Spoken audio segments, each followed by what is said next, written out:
At the end of January, 2 new unions were approved involving management level employees. Just wondering how you feel about this development. I'll start with that. I think it's a perfect example of the Selectman's failure to lead, failure to communicate with his employees. Since I decided to run, I've reached out to many of the town employees. In fact, some of the town employees told me that if they had been communicated with, if they were promised that they would get a just cause, some kind of contract that said just cause for firing, they would not have formed a union. They said that there was a failure to communicate between the town manager and the employees, and they needed someone to mediate. They needed someone early on in the process. Not now, but about a year ago when some of these issues were coming up. And if someone from the Board of Selectmen had stepped up and tried to negotiate or mediate these situations, I don't think we'd have as many problems as we have. And it's important to point out that these unions have arisen in the past 12 years. So there's a problem that's come up. And we are a growing town, and as a result, we have a larger employee staff, and that may cause, the growth of unions. But there's also a failure to communicate with the employees, and that's what I've gotten from reaching out to them and talking to them.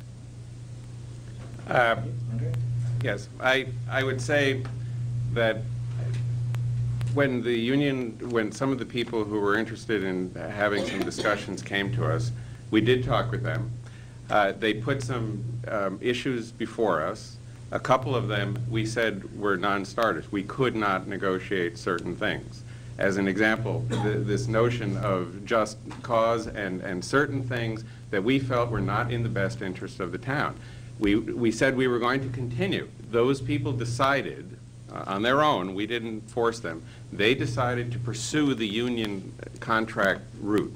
And once they did that, unfortunately, we are, and you as an attorney should know, that once you're in the bargaining session, once they have established this bargaining unit, that we are no longer able to communicate and try to talk with them and resolve issues. So unfortunately, I wish they had not done that, but that's what happened.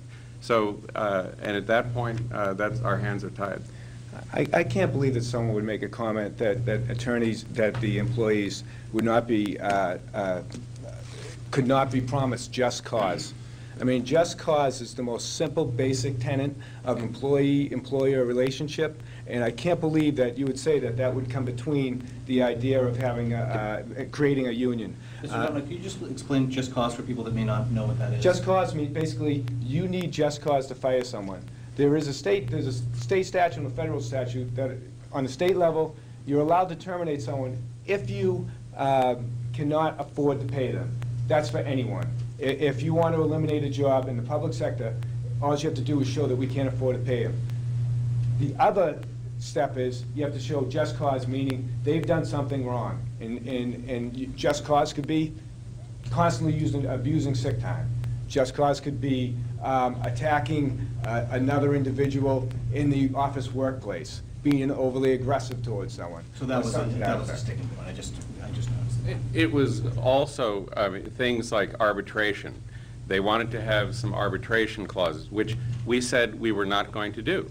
Because what that does, it takes the decision-making capability out of management's hands and puts it into a third party, which we said would not be acceptable and not in the interest of the town. So one way to address that would be to go to, say, for example, the county commissioners. Now you get a third party, a non-party. We're getting a little too into the detail of the contract. Maybe we could just, maybe if you just want to say one more thing about the communication issue. I feel like that's the more general issue here. I just want to. Well, I mean, it goes back to working with our employees. Our employees are our biggest resource and our biggest asset of our town.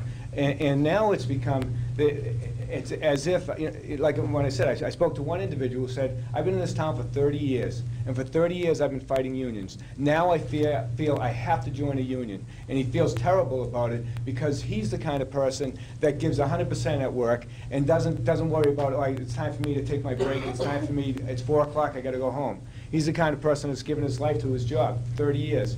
And now he feels threatened. He feels like if he's not in with the political crowd at the top of the chart here, then his job is in jeopardy, and that's wrong. And our employees should not feel that way, and they should be protected from that.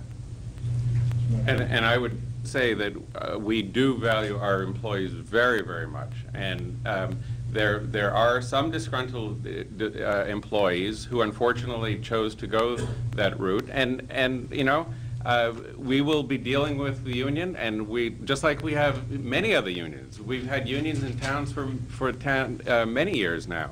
And the idea that 2 more unions that's what it is. And they chose to go that route, and that's fine. And we'll deal with it. It's going to be a huge economic impact, though, because now we're going to spend $200,000 to $300,000 a year in collective bargaining agreements. So there is It a has big... no difference in economic.